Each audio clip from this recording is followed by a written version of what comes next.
खाटू श्याम जी में कथा थी, शायद 2 साल हो गए होंगे, 2-3 साल हो गए, 2 साल हो गए। खाटू श्याम जी में कथा थी,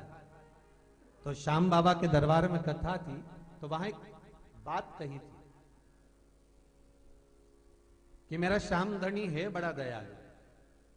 मेरा श्याम बाबा बहुत कृपालु, बहुत दयालु, दया करने, उसकी भक्ति दुनिया में सुख का आनंद दे दे। पर दुख इस बात का है कि आज के लोगों ने जो श्याम बाबा का, जैसे कहीं भजन संध्या हो रही है, श्याम बाबा का भजन हो रहा है, भजन संध्या हो रही है, और वहां जो जोत जलाई जाती है, उस जोत को जलाने पर फिर जितने लोग लाइन से उसमें घी डालने के लिए, उसमें सांकल्य डालने के लिए आते हैं, कोई हाथ धोता ना धोता, कोई चमड़े का बेल्ट उतारता ना उतारता, कोई कहां से आ रहा है किसी को नहीं मालूम। बस गाने वाले भजन गा रहे हैं, मना नहीं, आप खूब गाओ, आप बाबा को खूब रिझाओ,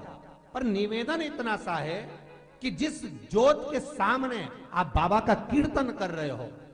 जिस अखंड जोत को जलाकर आप 3 घंटे तक श्याम बाबा का स्मरण कर रहे हो,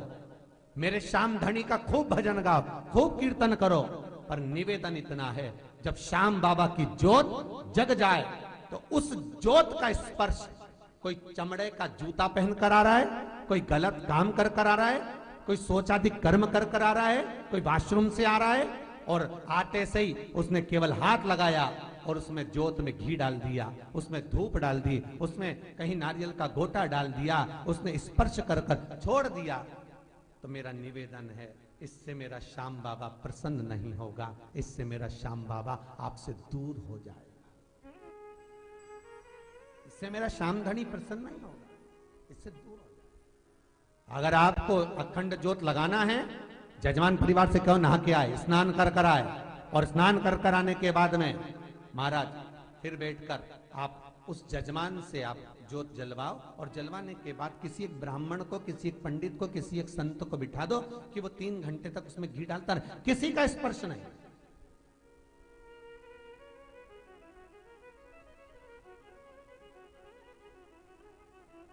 किसी का स्पर्श नहीं।